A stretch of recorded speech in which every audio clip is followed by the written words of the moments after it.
Afternoon, guys. Me again. Just another quick update for you for your exams. Another topic that I said earlier on I was a little bit worried about was topic 2 for USA.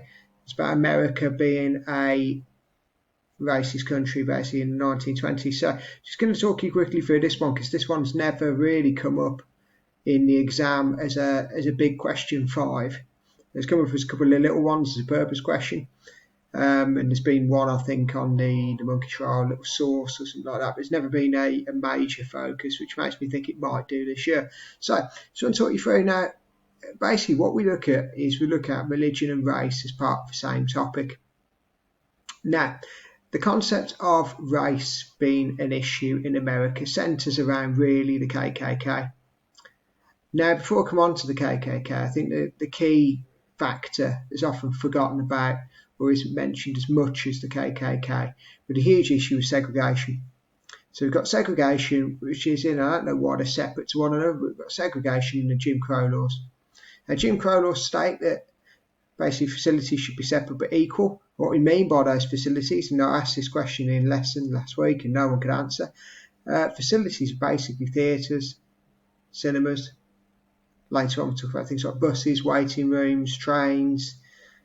Literally every part of society is supposedly separate but equal. The problem is you can't have separate but equal because of who gives them money and who funds them. So effectively, Black Americans are the biggest victims of segregation. And segregation is at its worst in the southern states, which are the states that are traditionally involved previously in slave trade, plantations, etc., etc. So it's one of the biggest issues in American society is segregation. Now, that leads to, in the 1920s, a number of Black Americans, 1 million to be exact, so a large number of Black Americans tried to migrate north from the southern states because of basically the oppression of segregation. And they moved to states in the north and they moved west to states that are in place like California. So that's one of the positive things that's happening, but it's linked to segregation. These Black Americans in the 1920s suddenly decide that they can start to improve their position and they can improve their lifestyles and there's better opportunities for them, so they leave. Now, another factor pushing them in the Great Migration is the growth of the KKK. Now, we know that in the 1920s, the KKK hit membership peak at around about 5 million. It goes from 100,000 to 5 million in the space of about 8-9 years. Now, that is largely because of the success of the film Birth of a Nation. It's also because of what I discussed in a previous video to do with the attitudes of the American government towards immigration, towards race, towards religion, towards non-WASP members of society. The KKK is growing hugely. There's also fear that Black Americans are going to take away jobs, they're going to take away facilities, and that is essentially what the Jim Crow laws are all about. It's basically fear.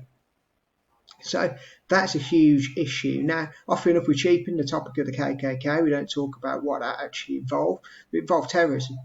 It involves lynching, tarring, feathering, beating. All those different things are carried out by the KKK to intimidate Black Americans.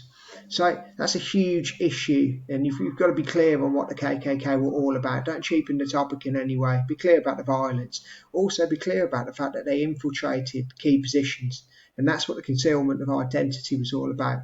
So they were basically trying to infiltrate, or did infiltrate, positions like sheriff, judges, lawyers, police. All those different roles were inhabited by the KKK, which made it very, very difficult for Black Americans to ever get a fair trial, to get their cases listened to do anything about discrimination that they faced.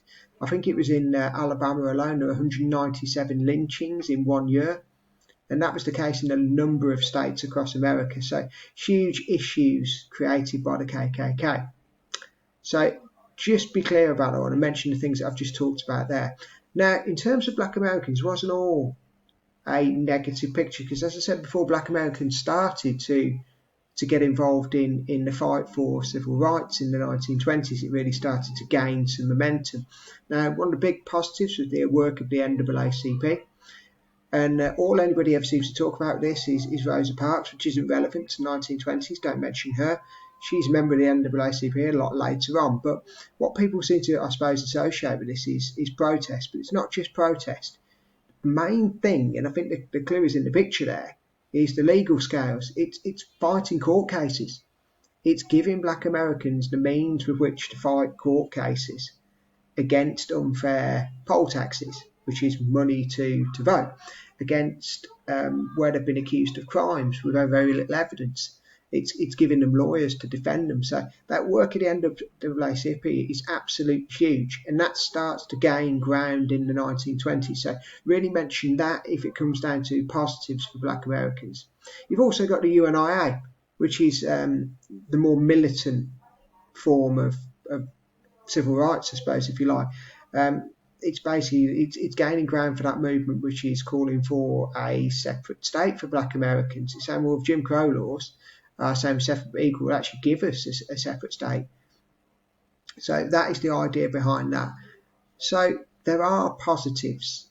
And I think this is one reason I'm mentioning this, is I think the question may well go, question 5, that all issues for black Americans were negative, something along those lines. And you may say, well, yeah, that's true.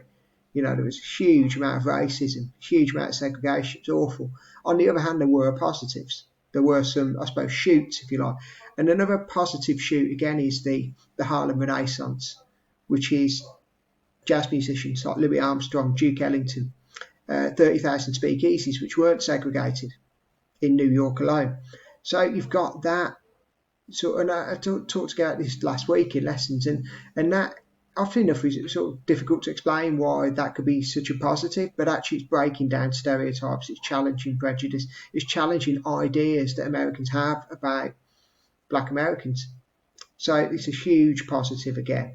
Now, on the issue of religion, basically we've got the Bible Belt, which is what is highlighted in red there, so it's the mid-southern states in America. And the main case is Johnny Scopes case, which where Johnny Scopes gets fined $100. The case goes to court. It becomes science versus religion. What you need to remember about that? Well, the rest of America was laughing at it. So on the one hand, you've got the Bible Belt and you've got a fundamentalist lawyer called William Jennings Bryan versus the rest of the country who's represented by Clarence Darrow, who's like a sort of showcase lawyer who's very, very famous. So that's the main issues to do with the Johnny Scopes trial. And then we've got Native American Indians. Now, a lot of people don't really know what they're going to do with talking about Native Americans.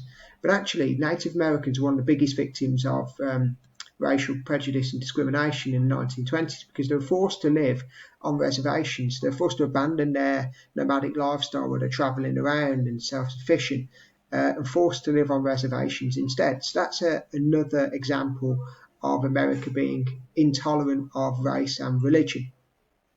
So those are the main things there. Again, big topic, could come up, and make sure you've revised it clearly.